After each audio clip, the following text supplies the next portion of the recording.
16 آیات تو مکمل ہو گئیں. اگلی جو 4 آیات ہیں یہ ہیں مشکل، اور ان 4 آیات کی 2 طرح سے تقسیم کی گئی ہے. ایک تقسیم تو یہ کی گئی ہے کہ اللہ تعالی نے مثال دی ہے کہ مثلہم کمثل الذی استوقد نارا، اور یہ پہلی تقسیم مثلہم سے شروع کر کے اور فہم لا یرجعون 18ویں آیت تک ہوئی. 17 اور 18 2 آیتیں. وہ کہتے ہیں کہ تقسیم میں ایک حصہ یہ ہے، اور او سے پھر شروع کرتے ہیں او کصیب من السماء سے لے کے واللہ محیط بالکافرین تک. یہ دوسری تقسیم، اور آخری آیت جو ہے 20ویں آیت کی تیسری تقسیم.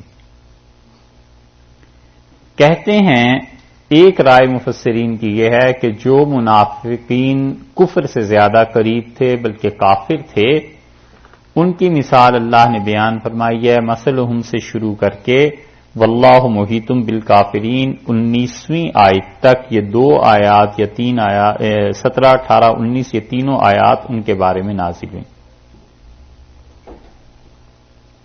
اور آگے جو ہے 20ویں آیت یہ دوسرا گروہ ہے، اور بعض کا خیال یہ ہے کہ مثلہم سے شروع کر کے فہم لا یرجعون پر ختم کر دیا جائے اور پھر اس کے بعد اگلی تقسیم کی جائے. یہ اب آپ سے جب تشریح کرتے ہیں اس کی تو پھر انشاءاللہ عرض کر دیں گے کہ اصل میں کہاں پر اختلاف واقع ہوا ہے. اللہ تعالی نے پہلی بات جو ارشاد فرمائی ہے وہ یہ کہ مثلہم ان کی مثال. اب کن کی مثال؟ منافقین کی، یا وہ جو یہودی تھے ان کی. دونوں مراد ہو سکتے ہیں کہ یہ لوگ چونکہ اپنے ذاتی مفادات کی وجہ سے اسلام کو نہیں مانتے تھے اور شریعت پر اعتراضات کرتے تھے، اس لیے ہم ان کی مثال دے رہے ہیں.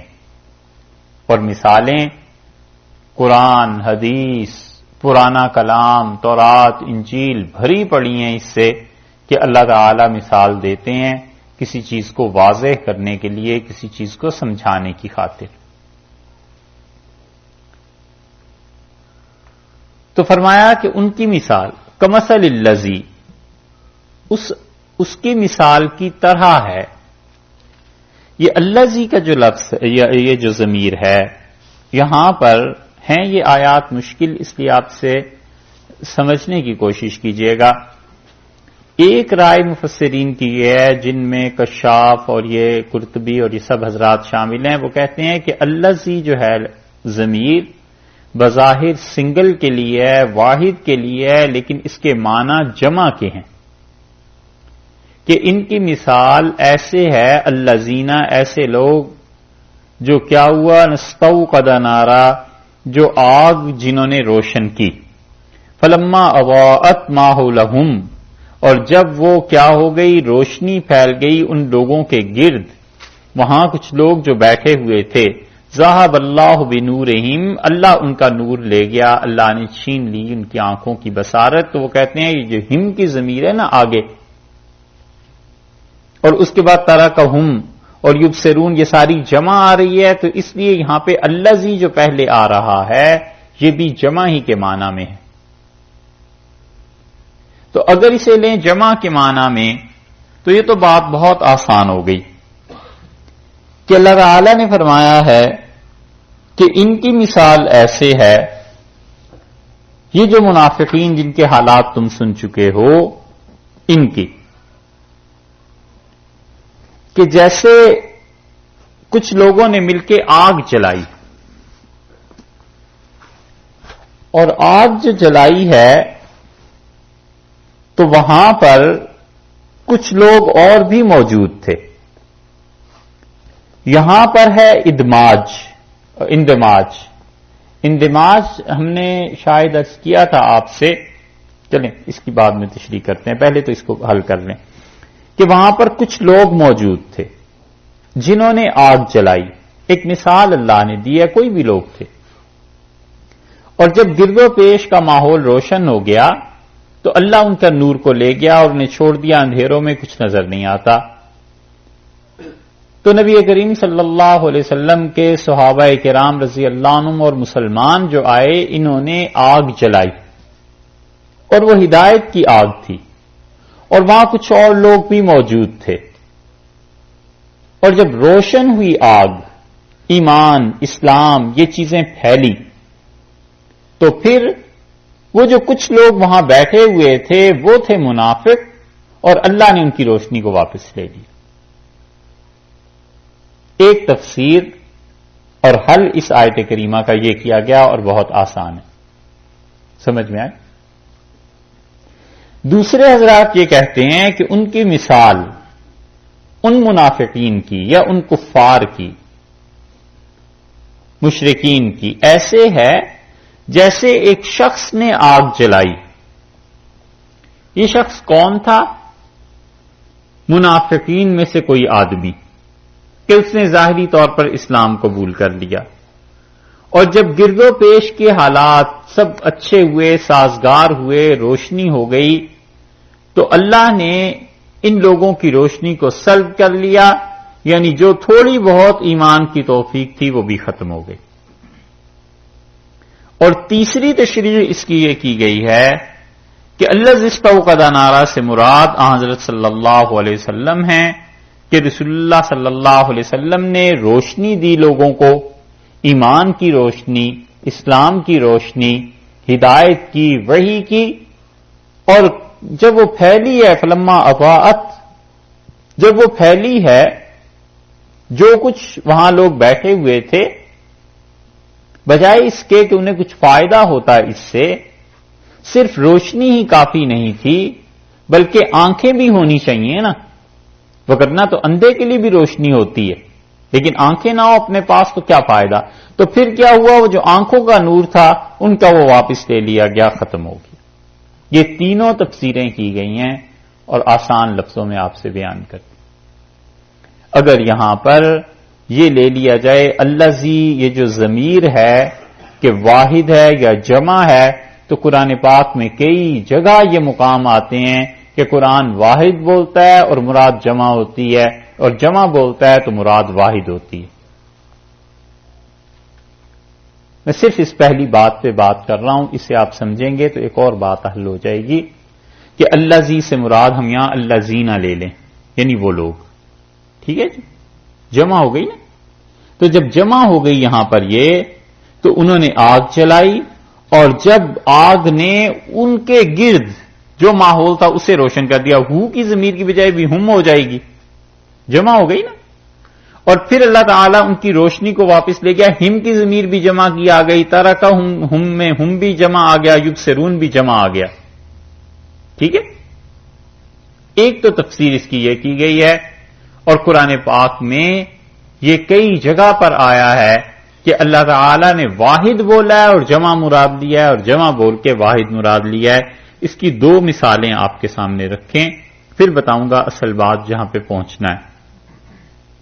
ایک جگہ آیا ہے وَخُضْتُمْ كَالَّذِي خَاضُوا، کہاں ہے؟ سورہ توبہ 10ویں پارے میں، سورہ توبہ آپ دیکھیے، ایک چیز وہاں آپ کو بتائیں، اگر کوئی بات نہ سمجھ میں آئے تو آپ مجھ سے پوچھ لیجئے۔ سورہ توبہ ہے 10ویں پارے میں، 9 نمبر سورہ۔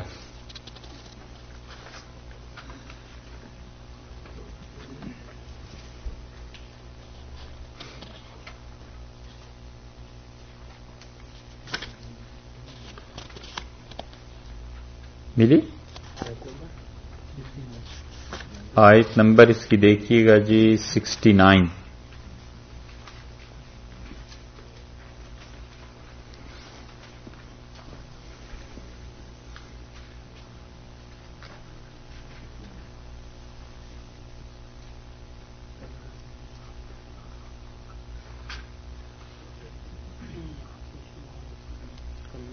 اچھا 68 نمبر آیت سے دیکھیں پھر سمجھ آ جائے گی. مل گئی. وعد اللہ المنافقین والمنافقات، اللہ کا وعدہ ہے منافق مردوں سے اور منافق عورتوں سے، والکفار اور کافروں سے. اس کا مطلب ہے کہ کافر الگ ہیں اور منافق الگ ہیں. تو ہی تو کہہ رہے ہیں کہ منافق مرد اور عورتیں اور کافر تین. نار جہنم، جہنم کی آگ کا خدا کا ان سے وعدہ ہے، خالدین فیہا، ہمیشہ ہمیشہ اس میں رہیں گے. یا حسبہم، یہ آگ انہیں بہت ہے، بس کرتی ہے، کافی ہے. ولعنہم اللہ، اور اللہ نے لعنت کی ہے ان پر. ولہم عذاب مقیم، اور ان کے لیے دائمی ہمیشہ کا عذاب ہے. ضمائر آپ دیکھیں سب جمع کی آ رہی ہیں. کالذین، ان لوگوں کی طرح، من قبلکم، جو تم سے پہلے تھے. یہ دیکھا آپ نے اللہ تعالی نے اس آیت میں ایک اور چیز کی کہ کہا وعدہ ہے خدا کا منافق مردوں اور عورتوں سے اور کافروں سے اور جہنم اور یہ اور وہ، اور کالذین من قبلکم، جیسے کہ تم سے پہلے تھے. فوراً غائب سے مخاطب پہ آ گئے نا. پہلے تو غائب کی بات کر رہے تھے کہ جو منافق ہیں، جو منافق عورتیں ہیں، مرد ہیں، کافر ہیں. فوراً اللہ تعالیٰ کیا ہوا ہے، کہتے ہیں کالذین من قبلکم، جیسے تم سے پہلے تھے. تو یہ بھی قرآن کا ایک انداز ہے کہ وہ بات کرتے کرتے غائب پہ چلا جاتا ہے، حاضرین سے غائب پہ، اور غائب سے حاضرین پہ آ جاتا ہے. اللہ تعالیٰ نے فرمایا جیسے کہ تم سے پہلے تھے. اے منافقو، کانو، وہ تھے، اشد منکم قوتن، تم سے زیادہ قوت میں، واکثر اموالن، ان کے مال بھی بہت زیادہ تھے، واولادن، ان کی اولادیں بھی بہت تھیں. فاستمتعوا بخلاقہم، اور انہوں نے حصہ نفع اٹھایا یا فائدہ اٹھایا جو کچھ ان کے اس میں تھا حصے میں. فاستمتعتم بخلاقکم، اور تم فائدہ اٹھا رہے ہو جو کچھ تمہارے حصے میں. یہ کم کی ضمیر جمع کی آ رہی ہے نا، ہم اور کم. کما استمتع الذین من قبلکم، ایسے ہی فائدہ اٹھاؤ جیسے تم سے پہلے اٹھا چکے، اپنے بخلاقہم، اپنے حصے سے. وخذتم، اور تم بھی اس دنیا میں ایسے ہی غرق ہو جاؤ گے، گھسو گے. کالذی، اس شخص کی طرح، خاضو، جو سب کے سب گھس گئے اور چلے گئے، دنیا میں غرق ہو گئے. یہ کالذی پھر آ گئی نا واحد.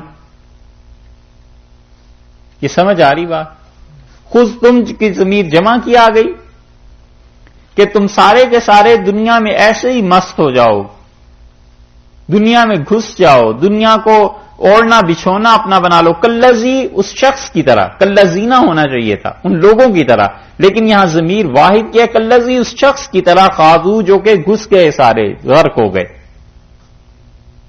تو اگر گرامیٹیکلی اس فکرے کو آپ دیکھیں تو پھر یہ گرامیٹیکلی ہم جو اردو میں بولتے ہیں تو اردو کا یہ جملہ درست نہیں بنتا کہ اس شخص کی طرح جو سب کے سب غرق ہو گئے. تو کہیں گے کہ اس شخص کی طرح جو غرق ہو گیا، یا تو یہ کہو، اور یا یہ کہو کہ ان تمام لوگوں کی طرح جو غرق ہو گئے، یہی کہیں گے نا. لیکن عربوں کے ہاں ایسی بات نہیں. قرآن پاک میں یہ ہے کہ وہ واحد بولتا ہے اور جمع مراد لیتا ہے. یہاں بھی کالذی کی بجائے کالذین آئے گا شرح تفسیر جب کریں گے. اب سمجھ میں آئی؟ ٹھیک ہے. ایک مقام آپ اور دیکھ لیجئے، 24ویں پارے کی بالکل جہاں سے پہلی آیت جہاں سے شروع ہو رہا ہے نا، وہاں دیکھ لیں، وہی بات سمجھانی.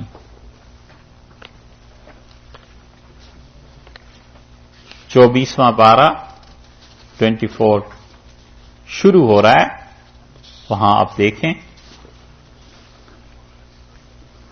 فمن اظلم ممن کذب علی اللہ، اس سے بڑا ظالم کون ہے جو اللہ تعالی پر جھوٹ بولے.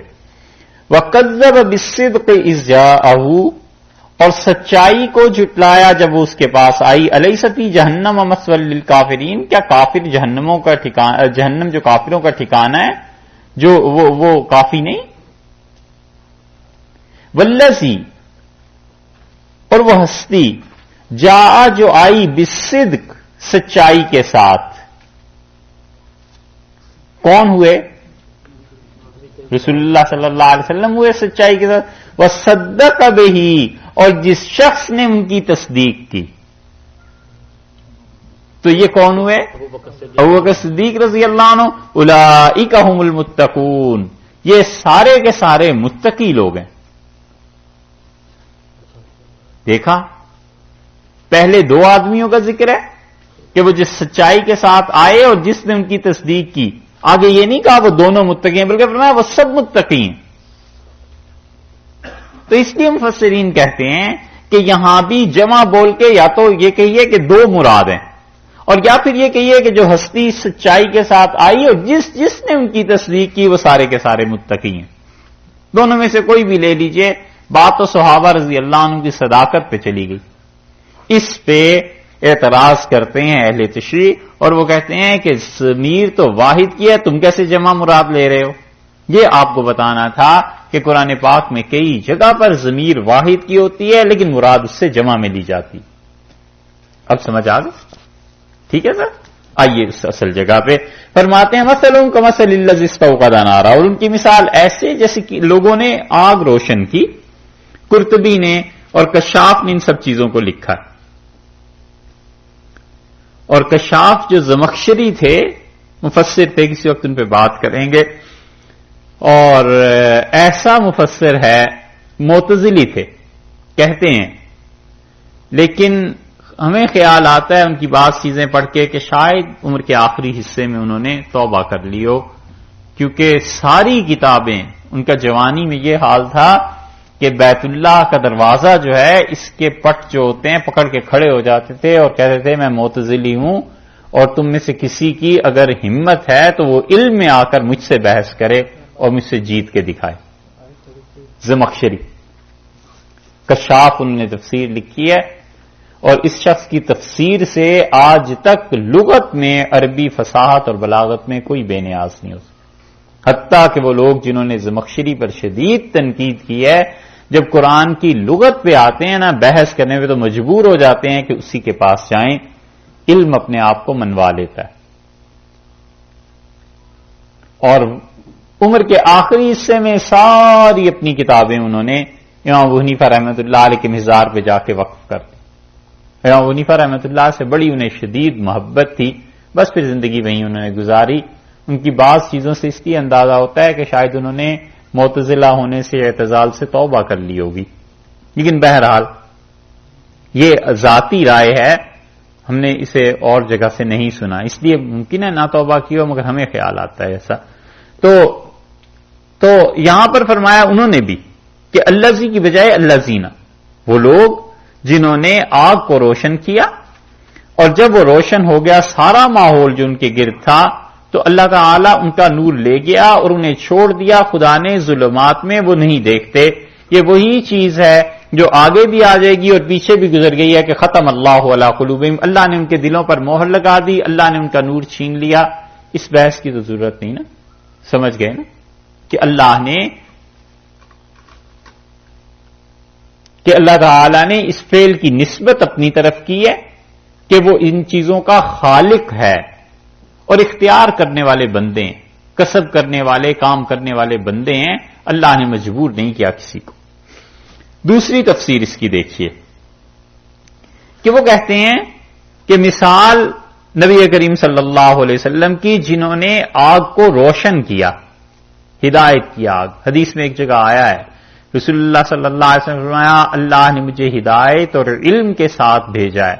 وہاں پہ آیا ہے بارش برسائی ہے، اسی لیے آگے جو آ رہا ہے نا او کصیب من السماء، سیب سے مراد وہاں پر علم اور ہدایت لی گئی ہے کہ ایمان، قرآن، علم، ہدایت، اللہ نے اس روشنی کے ساتھ حضرت صلی اللہ علیہ وسلم کو بھیجا. اور جب مدینہ منورہ میں وہ ماحول روشن ہو گیا تو ان منافقین یا یہودیوں کی بصارت چھن گئی، ختم ہو گئی، کیونکہ یہ گئے اس نیت سے تھے کہ وہاں جا کر اعتراض کریں. نیت سے بڑا فرق پڑتا ہے صاحب، نیت ہمیشہ ٹھیک رکھنی چاہیے. آدمی جس نیت سے کسی مجلس میں جاتا ہے وہاں سے وہی لے کے آتا ہے. ابو جہل بھی تو رسول اللہ صلی اللہ علیہ وسلم کو دیکھتا تھا، لیکن وہ دیکھتا ہی اعتراض کی نیت سے تھا. اور اگر نیت نہ بھی درست ہو تو بھی علم حاصل کرتے رہنا چاہیے. علم خود نیت کو ٹھیک کر دیتا ہے. کب تک آخر؟ کب تک؟ جب آدمی علم کو حاصل کرے گا تو ایک دن اللہ اس کی برکت سے آدمی کو صحیح نیت کی بھی توفیق دے دیتا ہے. تو اللہ تعالیٰ نے فرمایا کہ اللہ ان کا نور لے گیا اور انہیں چھوڑ دیا. اللہ نے کہا ظلمات میں. نور کو اللہ نے واحد استعمال کیا. اور ظلمات کو جمع استعمال کیا ہے. نور کی جمع کیا آتی ہے؟ انوار. اللہ نے کہیں قرآن میں انوار نہیں کہا. نور ہمیشہ خدا واحد استعمال کرتا ہے اور ظلمات جمع. وجہ اس کی یہ ہے کہ باطل وہ متعدد ہوا کرتا ہے، گمراہیاں بہت سی ہوا کرتی ہیں، اور ہدایت اور سچائی کا راستہ ایک ہی ہوا کرتا ہے.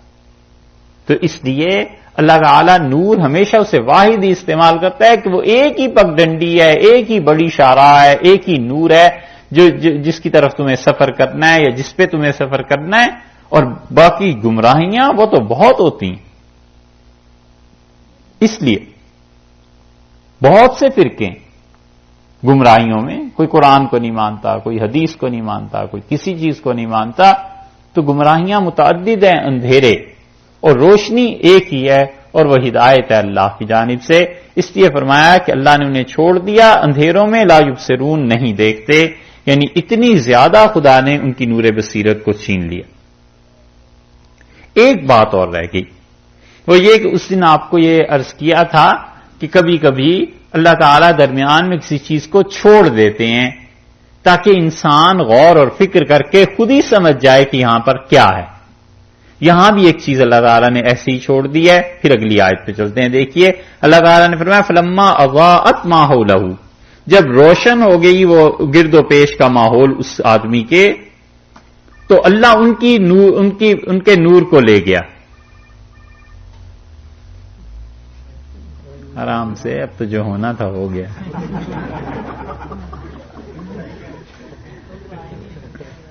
اچھا، تو دیکھیے یہ ما حولہ اور ذہب اللہ کے درمیان کوئی چیز ہے.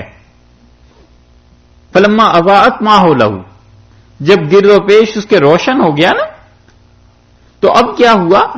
روشن کر دیا آگ نے اس کے آس پاس کو، تو اللہ تعالی وہاں لوگوں کے نور کو لے گیا. تو یہاں درمیان میں یہ بات آتی ہے کہ وَعِندَهُ رِجَالٌ آخرون، اور وہاں کچھ آدمی بھی بیٹھے ہوئے تھے، اللہ ان کی روشنی کو لے گیا. اب آیا خیال میں؟ وگرنہ عبارت مربوط نہیں بنتی. عبارت آپس میں ربط نہیں نہ قائم رہتا کہ جب آگ نے روشن کر دیا وہاں کو، اللہ ان کا نور لے گیا. تو یہاں پہ پھر ماننا پڑے گا کہ وہاں پر کچھ لوگ بیٹھے ہوئے تھے، اللہ ان کا نور لے گیا. یہ ہے، اسے لغت میں، اسے اصطلاح میں کہتے ہیں ادماج، یعنی کسی چیز کا اس میں ضم کرنا، ڈالنا اس کو. اور یہ بہت جگہ قرآن پاک میں آیا ہے، یہ آپ دیکھتے رہیں گے. دوسرے، اور پھر فرمایا سمن بکمن عمیٌ، اور یہ جو لوگ تھے جن کا نور بصیرت چھین لیا، کفار مکہ جو آگ جلانے والے کے پاس ہی تھے، یعنی رسول اللہ صلی اللہ علیہ وسلم کے پاس، اور ان پر مہر لگ گئی. مہر کیسے لگی ہے؟ یہاں مہر کا لفظ استعمال نہیں فرمایا، بلکہ یہ کہا ہے کہ سم بکمن عمیٌ، بہرے ہیں، بکمن گونگے ہیں، عمیٌ اندھے ہیں. جو حواس تھے سارے کے سارے بیکار ہو گئے، اور اب وہ کسی طرح بھی اسلام کو قبول کرنے کے قابل نہیں رہے. فہم لا یرجعون، اور وہ لوٹ کر نہیں آئیں گے. یعنی اب ان کو ہدایت نہیں آئے گی. رسول اللہ صلی اللہ علیہ وسلم نے دعوت دی تھی اور انہوں نے اس کو قبول کرنے سے انکار کر دیا، تو ہدایت کے جتنے راستے تھے سب کے سب بند ہو گئے. اب یہ فہم لا یرجعون جو ہے نا کہ وہ لوٹ کے نہیں آئیں گے، یہ وہی چیز ہے جو پہلے گزر گئی کہ ختم اللہ علی قلوبہم، کہ اللہ نے ان کے دلوں پر مہر لگا دی. او کصیب من السماء، یہ بات یہاں تک سمجھ میں آئی؟ آگے چلیے. او کصیب، یا یہ جو او کا لفظ ہے یہ کس لیے ہے؟ بعض مفسرین نے اس کا ترجمہ کیا ہے او کا اور ان کی مثال ایسے سمجھو. ایک مثال پہلے دے دی، ایک اور بھی سمجھو. او کصیب من السماء، جیسے آسمان سے بارش برسی. پہلے کہا نور اور روشنی تھی، اب کہا جیسے بارش برسی. فیہ ظلمات ورعد وبرق، اور اس میں ظلمات اندھیرے تھے اور اس میں رعد تھی، گرج اور بجلی تھی. یجعلون اصابعہم، اور وہ اپنی انگلیوں کو ڈالتے ہیں اپنے کانوں میں، من الصواعق، کڑک کی وجہ سے، حذر الموت، موت کے خوف سے، واللہ محیط بالکافرین، اور اللہ ان کافروں کا احاطہ کیے ہوئے ہے۔ تو یا تم وہ مثال سمجھ لو، یا پھر یہ ان کی مثال ہے جماعت ایک ہی ہے، یہودی ہیں، منافق ہیں، کوئی بھی ہیں، جماعت ایک ہی ہے، مثالیں دو دے دی، ٹھیک ہے جی۔ اور بعض مفسرین کہتے ہیں کہ جو اوج کا لفظ جہاں یہاں پہ جو استعمال فرمایا ہے یہ واو کے معنی میں نہیں ہے، بلکہ اس کا مطلب یہ ہے کہ کوئی دوسری جماعت ہے۔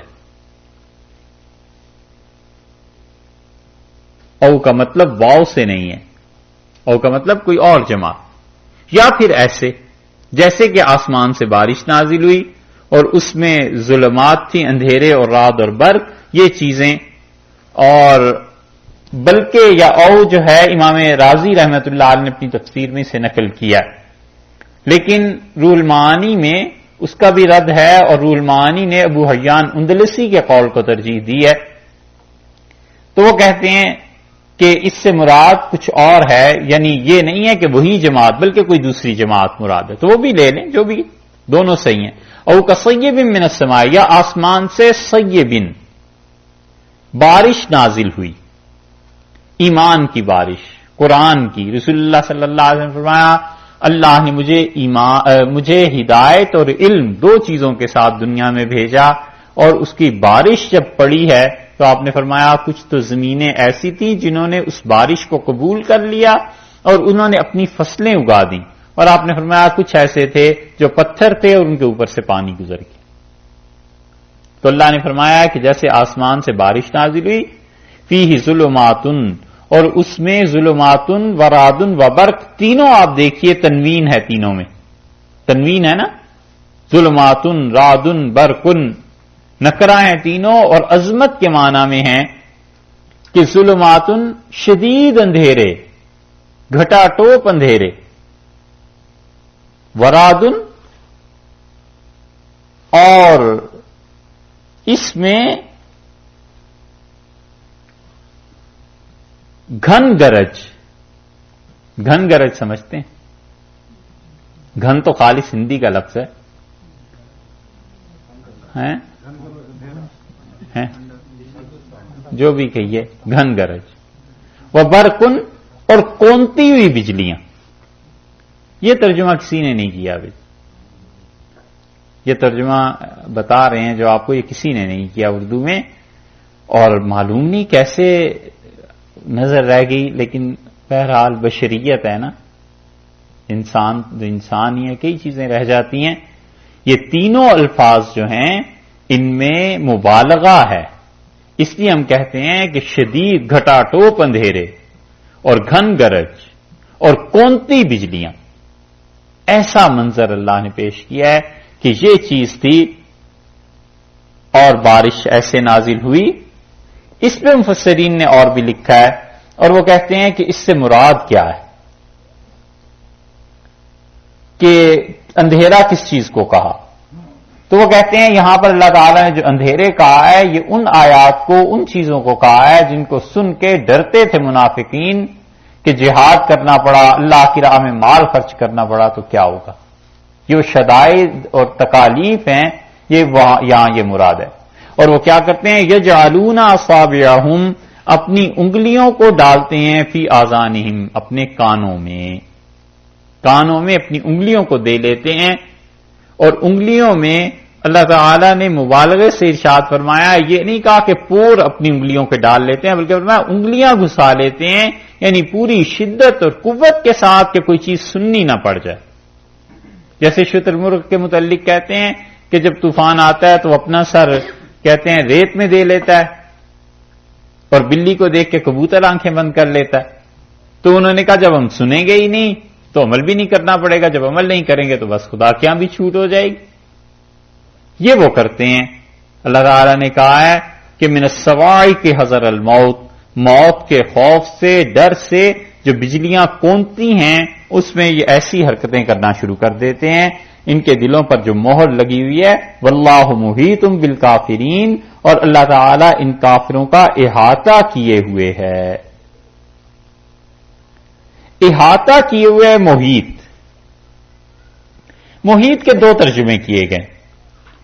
ایک تو محیط کا ترجمہ یہ کیا ہے کہ اللہ تعالیٰ ان کو گھیرے ہوئے، اور ایک محیط کا ترجمہ ہم آپ سے اور عرض کر دیتے ہیں کہ محیط کا ترجمہ احاطہ کا گھیرنا بھی، اور دوسرا ترجمہ اس کو ہلاک کر دینا، مار دینا، ختم کر دینا. سورہ یوسف آپ دیکھیے، وہاں پہ اللہ تعالیٰ نے اس لفظ کو اس طرح استعمال کیا ہے. سورہ یوسف 12ویں پارے میں، 13ویں میں، اچھا صاحب 12ویں میں ہے، 13ویں میں بھی کچھ حصہ ہے، جو جگہ دکھانی ہے وہ تو 13ویں میں ہی ہے. سورہ یوسف 12 نمبر ہے.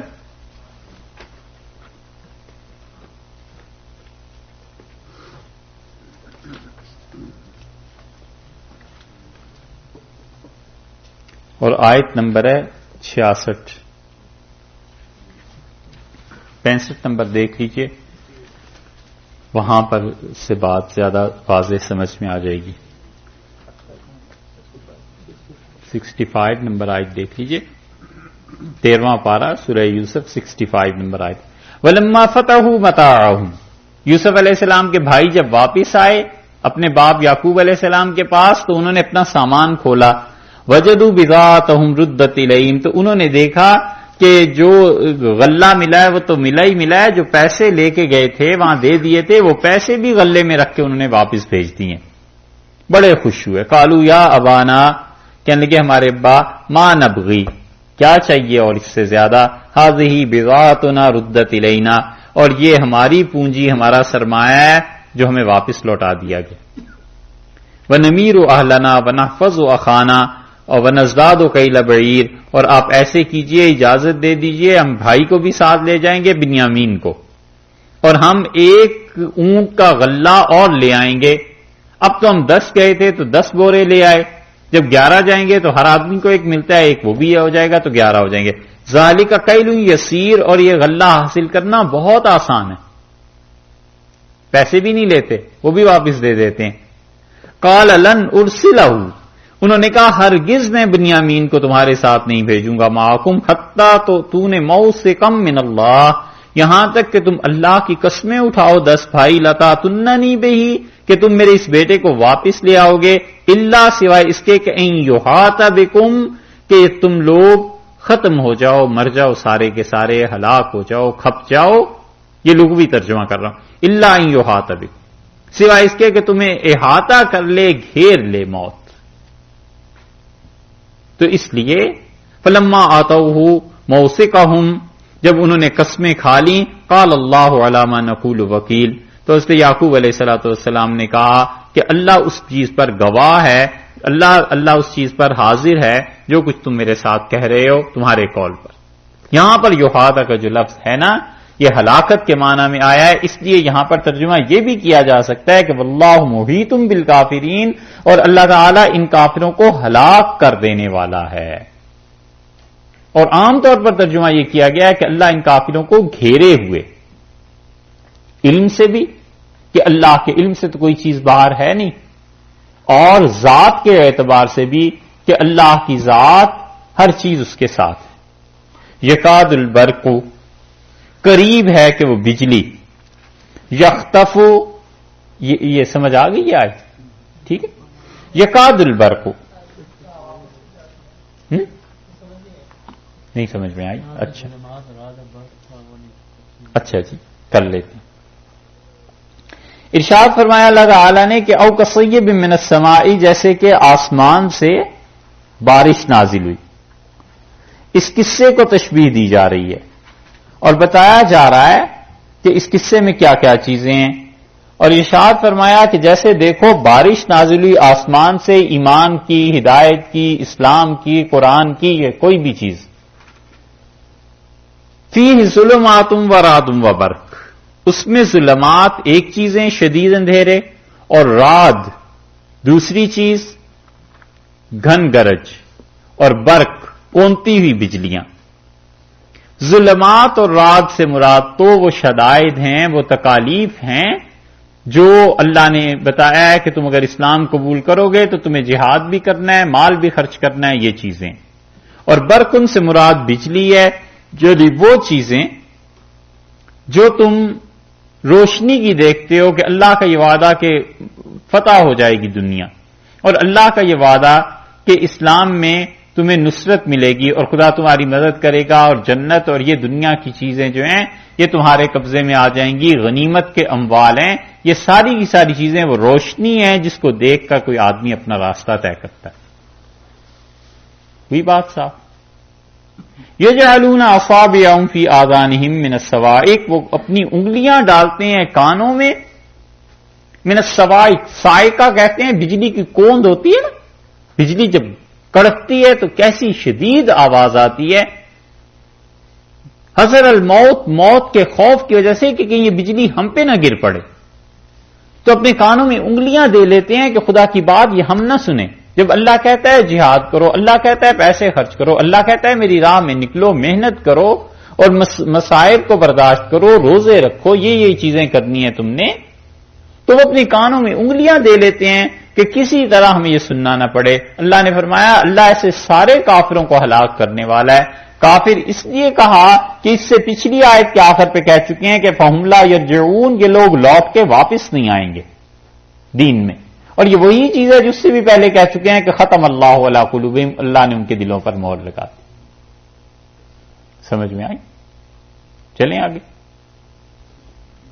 یکاد البرق، قریب ہے کہ یہ بجلی، یخطف، ایک ترجمہ تو یہ کیا گیا ہے کہ اچک لے، لیکن زیادہ صحیح ترجمہ اس کا یہ ہے کہ یخطف، ان کی آنکھیں خیرہ ہو جائیں. یہ شاہ عبد القادر صاحب رحمۃ اللہ نے ترجمہ کیا ہے. دونوں میں فرق یہ ہے کہ اچک لے تو ہمیشہ کے لیے بینائی ختم ہو گئی، اور خیرہ کر دے تو خیرہ کا مطلب ہے بجلی جب شدید کونتی ہے تو آدمی کی آنکھیں خیرہ ہو جاتی ہیں، گویا کہ اندھا ہو جاتا ہے، آنکھیں اندھی ہو جاتی ہیں.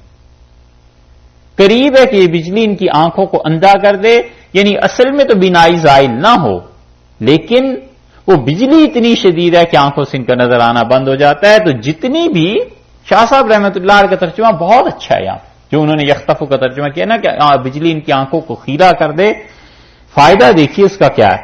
اللہ تعالی نے فرمایا کلما اضاء، جب بھی یہ بجلی روشن ہوتی ہے، لہم، ان کے واسطے، مشوا فیہ، یہ اس میں چلنا شروع کر دیتے ہیں. تو اگر ترجمہ کیا جاتا کہ ان کی آنکھوں کی روشنی اچک لے تو پھر تو ختم ہو گئی، تو پھر یہ چلتے کیسے ہیں؟ شاہ صاحب نے ترجمہ کیا ہے کہ بجلی ان کی آنکھوں کو خیرہ کر دیتی ہے، یعنی وقتی طور پر اندھے ہو جاتے ہیں. تو نتیجہ یہ کہ ان میں روشنی بہرحال آنکھوں کی موجود رہتی ہے. تو جب وہ سنتے ہیں ان چیزوں کو کہ جہاد ہے، مال غنیمت ہے، مسلمانوں کا غلبہ ہے، ان کی حکومت بنے گی، یہ چیزیں مشوفی اس میں چلنا شروع کر دیتے ہیں، اسلام کی طرف مائل ہو جاتے ہیں. یہ ہے ان لوگوں کی حالت جن کو مفسرین نے کہا کہ پہلے تو واللہ محیط بالکافرین پہ بات ختم ہو گئی، یہ وہ منافق یا یہودی ہیں جن پر مہر لگ گئی. اور یہ جو بعد والی اس میں آیت، آخری 20ویں آیت میں صرف ایک آیت میں یہ مثال دی جا رہی ہے. اس آیت کریمہ میں وہ لوگ مراد ہیں جو یہودیوں یا منافقین، دونوں میں سے کوئی بھی جماعت آپ لے لیں، وہ خود بیچارے بس تھوڑا سا ادھر تھوڑا سا ادھر درمیان میں تھے، مذبذبین بین ذالک، وہ کبھی ادھر ہو جاتے تھے کبھی ادھر ہو جاتے تھے. ٹھیک. کلما اضاء، جب بھی وہ بجلی چمکتی ہے، مشوا فیہ، اس میں چلنا شروع کر دیتے ہیں. وَإِذَا أَظْلَمَ، اور جب اندھیرا ہوتا ہے، علیہم، ان پر، قاموا، کھڑے کے کھڑے رہ جاتے ہیں. جب بجلی کوندی تو چند قدم آگے بڑھ لیے، اسلام کی فتح مندی دیکھی، مسلمانوں کو دیکھا ان کے حالات اچھے ہو رہے ہیں تو دل ایمان کی طرف مائل ہو جاتا ہے. اور جب مسلمانوں کو دیکھا کہ تکالیف اور مصائب اور یہ چیزیں آئی ہوئی ہیں تو پھر اسے چھوڑ دیتے ہیں، پھر وہ الگ ہو جاتے ہیں. مولانا روم نے مثنوی میں لکھا ہے کہ ایک آدمی تھا اور بہت ہی بے حال ہو گیا، خدا کی عبادت کرتا رہتا تھا، اللہ کو یاد کرتا تھا، بہت ہی جب تنگ اور دستی آئی اور فقیر ہو گیا تو بیٹھا ہوا تھا کہیں موت کے انتظار میں کہ اب کیا کروں. تو سامنے سے اس کے گھوڑے گزرے اور گھوڑوں پہ جو آدمی بیٹھے ہوئے تھے وہ سرخ برق لباس پہنا ہوا اور گھوڑوں پہ سونا چاندی کے زیورات بھی پڑے ہوئے اور بہت اچھا جلوس تھا. تو اس نے کسی سے پوچھا کہ یہ کون ہے؟ تو اس نے کہا یہ امیر شہر جو ہے نا، گورنر، یہ اس کے غلام ہیں، نوکر ہیں اس کے. تو بڑا حیران ہوا. جب جلوس سارا نکل گیا تو بڑا متاثر ہوا اور آسمان کی طرف منہ اٹھا کے کہنے لگا کہ اپنے نوکروں پہ مہربانی اور ان کے ساتھ اچھا سلوک کرنا اگر نہ آتا ہو تو ہمارے شہر کے امیر سے ہی سیکھ لے. کہہ تو دی اس نے بات. کچھ دن بعد لڑائی ہوئی بڑی شدید، اور کوئی آدمی آیا اور اسے پکڑ کے لے گیا. اور اب جو یہ کھڑا ہوا تو وہ اسٹبل میں گھوڑے آنا شروع ہوئے. وہ غلام جو اس دن گزر رہے تھے آنا شروع ہوئے. کسی کی ٹانگ کٹی ہوئی، کسی کا ہاتھ کٹا ہوا ہے، اور گھوڑوں میں کسی میں تیر لگے ہوئے ہیں، نیزے لگے ہوئے ہیں. تو بڑا پریشان ہوا. تو وہ جو بزرگ اس کا ہاتھ پکڑ کے دکھانے لائے تھے انہوں نے کہا کہ ہمیں خواب میں یہ کہا گیا کہ اسے کہنا کہ ان سے ذرا قربانی دینا بھی سیکھ لے، کہ مالک کے لیے قربانی کیسے دیا کرتے ہیں. تو یہی بات ہوتی ہے کہ ان منافقین کا حال یہ تھا کہ وہ جب یہ دیکھتے تھے کہ اسلام تو وہ اس کے قریب آ جاتے تھے کہ مسلمانوں کے پاس تو بڑے مال، غنیمت، یہ چیزیں آ رہی ہیں، اور جب دیکھا کہ تکلیف اور مصائب یہ چیزیں برداشت کرنی ہیں پیچھے ہٹ جاتے تھے. اس لیے وہ کہتے ہیں یہ تیسری مثال، یہ آخری آیت جو ہے ان کے متعلق ہے. اللہ نے فرمایا وَإِذَا أَسْلَمَ عَلَيْهِمْ قَامُوا، اور وہ کھڑے ہو جاتے ہیں اس وقت جب انہیں نظر آتا ہے کہ کوئی قربانی دینی پڑے گی. وَلَوْ شَاءَ اللَّهُ، اور اگر اللہ چاہتا، لَذَهَبَ بِسَمْعِهِمْ، تو اللہ تعالیٰ کیا کر لیتا، ان کی سماعت کو سلب کر لیتا. خدا نے ان میں جو تھوڑی بہت طاقت رہنے دی تھی وہ بھی خدا چھین لیتا. اس سے معلوم ہوتا ہے کہ یختف کا ترجمہ جو شاہ صاحب نے کیا ہے نا کہ ان کی آنکھیں خیرہ ہو جاتی ہیں، یہ نہیں کیا کہ اچک لی جاتی ہے، وہ زیادہ مناسب ہے. تو ارشاد فرمایا اللہ تعالیٰ نے وَلَوْ شَاءَ اللَّهُ لَذَهَبَ بِسَمْعِهِمْ وَأَبْصَارِهِمْ، اور اگر اللہ چاہتا تو کیا کرتا، ان کی جو بصارت ہے تھوڑی بہت جو دیکھتے ہیں اسے بھی چھین لیتا، اور جو سماعت ہے جو سنتے ہیں اسے بھی چھین لیتا. ہاں، سماعت پہلے آئی اور بصارت بعد میں. ان اللہ علی کل شیء قدیر، اور اللہ کیا کرتا ہے ہر چیز پر قدرت ہے، اس کے لیے کوئی مشکل نہیں تھی، لیکن اس نے اس لیے یہ کچھ نہیں کیا. کیوں نہیں چھینی؟ تاکہ اپنے اختیار میں جتنا کچھ کر سکتے ہیں کریں. یہ تو اس نے اختیار دیا. یہاں تک مکمل ہو گئی یہ بات، سمجھ میں آ گئی. 3 جماعتیں ہو گئی مکمل، اور اب آیا ہے اصل دعویٰ کہ کرنا کیا ہے. اب اس بات کی طرف آئے ہیں کہ چاہیے آخر کیا. تو فرماتے ہیں یا ایھا الناس اعبدوا ربکم، اے لوگو عبادت کرو اپنے پروردگار کی، الذی، جس ذات نے خلقکم، تمہیں پیدا کیا. اس دعوے کے بعد سارے عقلی دلائل ہیں، اور یہ دعویٰ ایسا ہے کہ خود اس کے ضمن میں دلیل پڑی ہوئی ہے کہ میں تمہارا پروردگار ہوں، اور جو پروردگار ہے، رب ہے، پالنے والا ہے، اس کا تو تم نے عبادت کرنی ہے. تو اس لیے شاعر میں یا ایھا الناس اعبدوا ربکم، اے لوگو عبادت کرو اپنے پروردگار کی. اصل بات تو یہ ہے جس کے لیے یہ 3 جماعتیں ہیں. وہ جو تم نے ہدایت کی دعا مانگی تھی، اب تمہیں بتائیں اصل ہدایت کیا ہے. وہ یہ ہے کہ میری عبادت کرو. اصل کام کرنے کا اللہ کی عبادت ہی. بندے کی یہ سوئی تھوڑی سی ٹھیک ہو جائے نا تو انسان جیسے کام کی چیز کوئی اس دنیا میں نہیں. یہ سوئی ٹھیک نہیں ہوتی کہ اصل کام اللہ ہی کی عبادت. بھیجا اسی لیے تھا انہوں نے کہ میری عبادت کرنا. عبادت شروع کی تو تھوڑی دیر بعد عرض کیا کہ اللہ بھی بھوک لگ رہی ہے. تو انہوں نے کہا اچھا جاؤ پھر کھانا کھاؤ، پھر آ کے ہمیں یاد کرنا.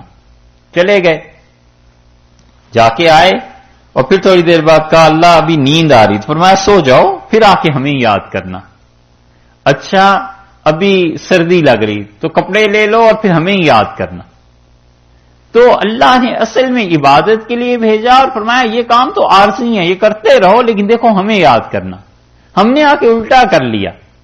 ہم نے کہا ہم نے تو کھانا پہلے کھانا ہے، پھر وقت ہوا تو آپ کو بھی یاد کر لیں گے، اور ابھی گھر بھی بنانا ہے، پھر وقت ملا تو آپ کو بھی یاد کریں گے۔ ہم نے بالکل الٹا کر لیا نا اس کا، اور وقت وہ ملتا ہی نہیں، ساری زندگی چلی جاتی۔ ہونا یہ چاہیے کہ اللہ کو یاد کرتا رہے، اور جو وقت اس کا ہے ضروریات کا، اس پہ بھی معذرت کرنی چاہیے کہ خدایا وقت تو تیری یاد کا تھا، ہم ایسے نالائق ہیں کہ تجھے یاد نہیں کرتے۔ حدیث میں آیا ہے رسول اللہ صلی اللہ علیہ وسلم بیت الخلاء سے جب باہر آتے تھے تو ایک لفظ ارشاد فرماتے تھے، غفرانک، اللہ آپ سے معافی مانگتا ہوں۔ محدثین کہتے ہیں کہ کون سی کوئی گناہ کی بات تھی اندر جو رسول اللہ صلی اللہ علیہ وسلم کس بات کو کہتے تھے کہ معافی چاہتا ہوں؟ پھر وہ کہتے ہیں اس کا مطلب یہ کہ اللہ یہ جو بیت الخلاء میں گیا اور اندر اتنا وقت لگ گیا، یہ کھانے پینے ہی کے نتیجے میں ساری چیزیں ہیں نا، تو اگر میں نہ کھاتا نہ پیتا اور یہ چیزیں نہ ہوتی تو تجھے ہی یاد کرتا رہتا ہے، یہ جو اتنی دیر کے لیے غیر حاضر ہو گیا ہوں تیری یاد سے، اللہ اس کی بھی معذرت چاہتا ہوں۔ یہ ہے چیز، تو اس لیے اصل چیز اللہ کی عبادت ہے کہ فرمایا یا ایھا الناس اعبدوا ربکم، اے ساری انسانیت، صرف مسلمانوں کو نہیں کہا، فرمایا تم سب اللہ کی عبادت کرو۔ کیوں؟ الذی خلقکم، کیوں کریں؟ اس لیے کہ اس نے تمہیں پیدا کیا ہے، والذین، اور ان کو پیدا کیا ہے، من قبلکم، جو تم سے پہلے تھے، لعلکم، شاید کہ تتقون، تم لوگ متقی ہو جاؤ۔ یہ لعل کا لفظ آتا تو اردو ترجمے میں شاید کے لیے، اردو میں اگر اس کا ترجمہ کریں، مگر جب یہ لفظ اللہ کی طرف سے آئے تو اس کا مطلب یہ ہوتا ہے کہ یقیناً، اور اردو میں اس کا ترجمہ کرتے ہیں تاکہ، یعنی یہ ہو جائے اللہ کی طرف سے، کیونکہ اللہ کے ہاں تو شک کی کوئی بات نہیں نا، خدا کے ہاں تو یقین ہی یقین ہے۔ تو ارشاد میں لعلکم تتقون، تاکہ تم لوگ متقی ہو جاؤ، پرہیزگار بن جاؤ، اور اللہ کو یاد نہیں کرتے، اس کی عبادت نہیں کرتے۔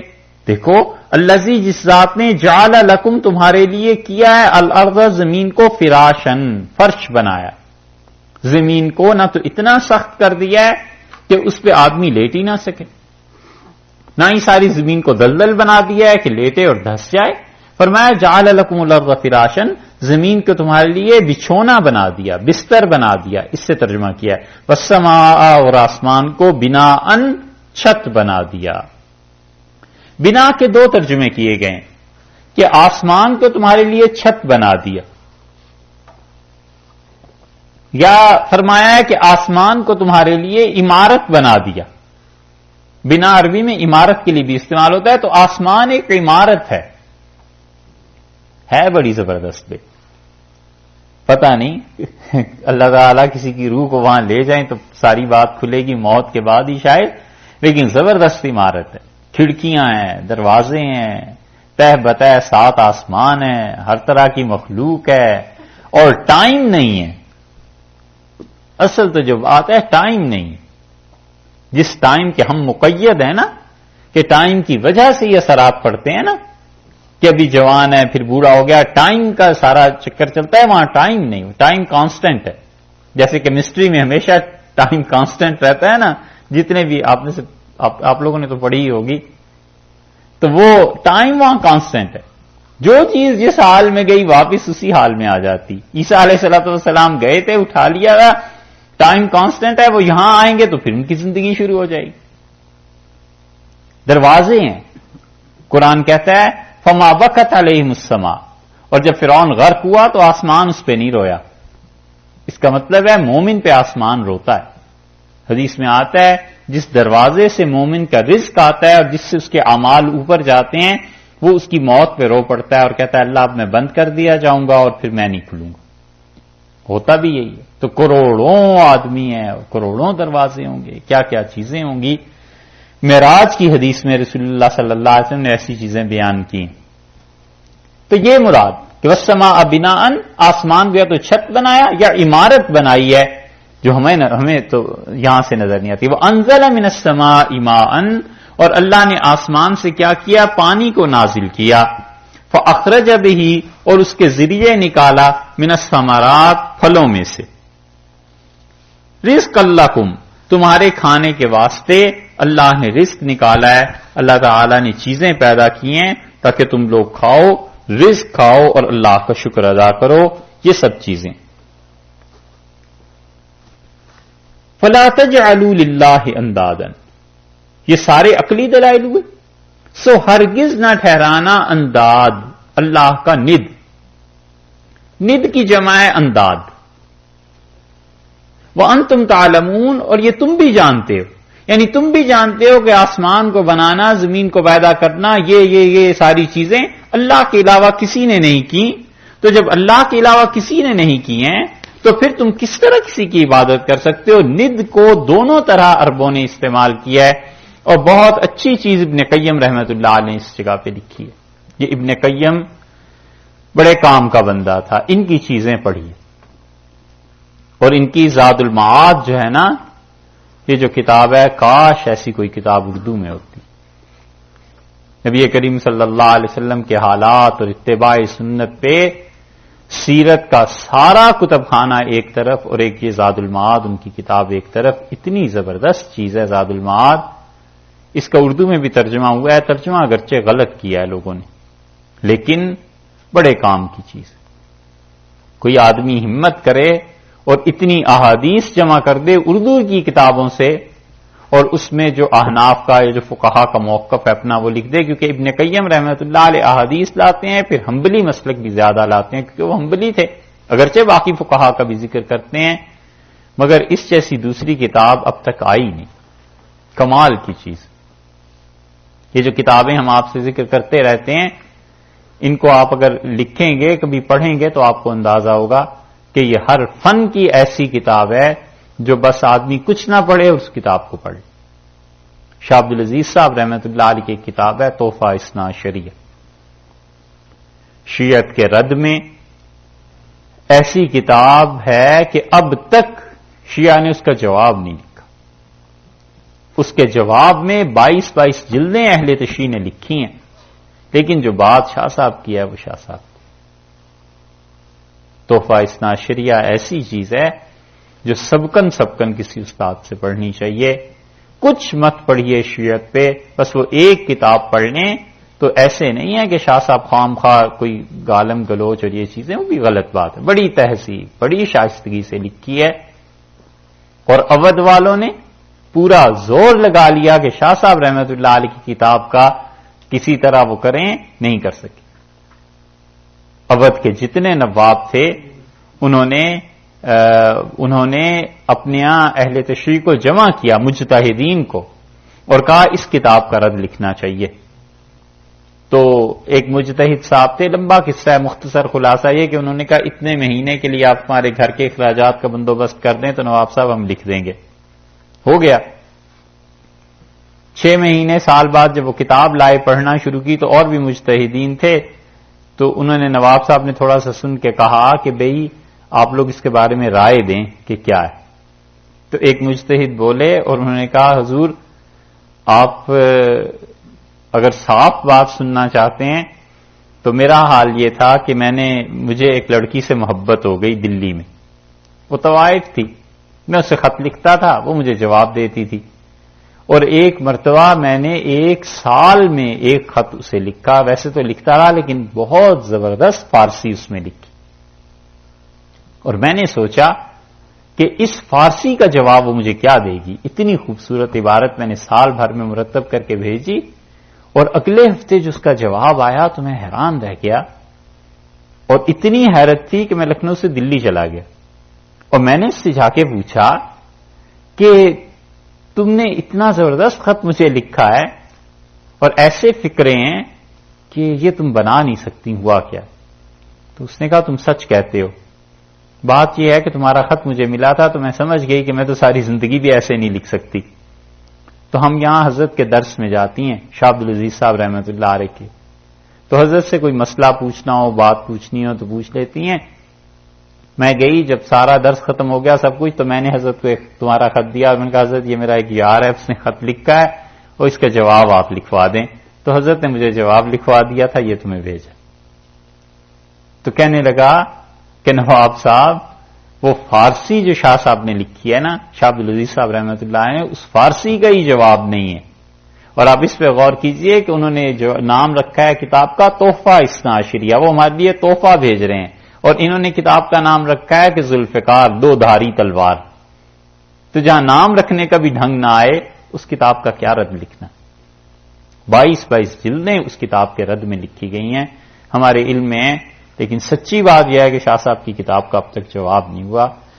کبھی بھی موقع ملے کچھ مت پڑھیں آپ شیعت پہ، بس اس کتاب کو کسی استاد سے سبکن پڑھیے۔ تحفہ اثنا عشریہ اتنی زبردست چیز ہے۔ اردو میں اس کا ترجمہ جو وہاں عبدالشکور صاحب لکھنوی رحمت اللہ علیہ نے کیا ہے وہ پڑھنا چاہیے، بہت اچھا ترجمہ ہے اس کا، لیکن بات پھر وہی آ جاتی ہے کہ اس کے لیے بھی ایک استاد چاہیے۔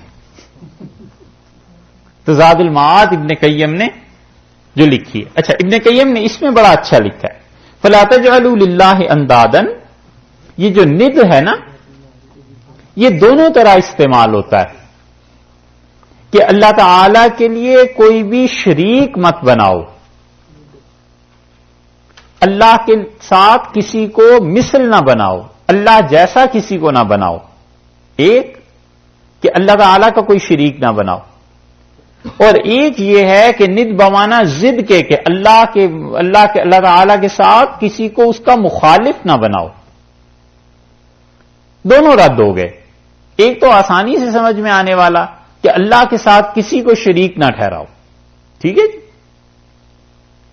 جو اللہ تعالی کی طرح تم اس سے مدد مانگو یا یہ کام کرو، اور ایک یہ کہ اللہ کی ضد نہ ٹھہراؤ، یعنی دو خدا نہ بناؤ، جیسے ایرانی کرتے تھے کہ انہوں نے ایک خدا نیکی کا بنایا ایک برائی کا بنایا، یزداں اور اہرمن ہے نا، کہ نیکی کا خدا یہ ہے اور برائی کا خدا یہ ہے، تو اللہ تعالیٰ نے میری ضد نہ بناؤ، یعنی یہ مت سمجھو کہ خیر کا میں ہوں تو شر کا کوئی اور ہے، یہ سب چیزیں ہماری ہی طرف سے۔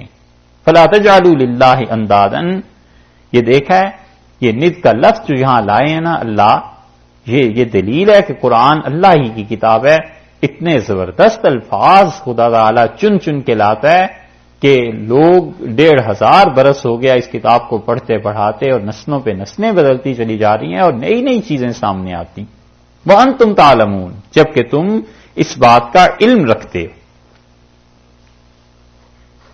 دو شبہات تھے کفار کو، اب ان دو شبہات کا جواب دیا ہے اللہ نے۔ ایک شبہ تو نے یہ تھا کہ رسول اللہ صلی اللہ علیہ وسلم یہ ساری چیزیں اپنے پاس سے بناتے ہیں، اللہ کی طرف سے نازل نہیں ہوتی، خدا کبھی ایسی باتیں نہیں کرتا۔ اور دوسری بات وہ یہ کہتے تھے کہ اللہ تعالی کے کلام میں مکھی، مچھر، مکڑی، اس طرح کی چھوٹی چھوٹی چیزیں یہ کیوں ہیں؟ بادشاہوں کا کلام بھی بادشاہوں جیسا ہوتا ہے، یہ کیوں چیزیں ہیں؟ ان دو شبہات کا جواب اللہ نے آگے چل کے دیا ہے اگلی آیات میں، یہ انشاءاللہ کل پڑھیں۔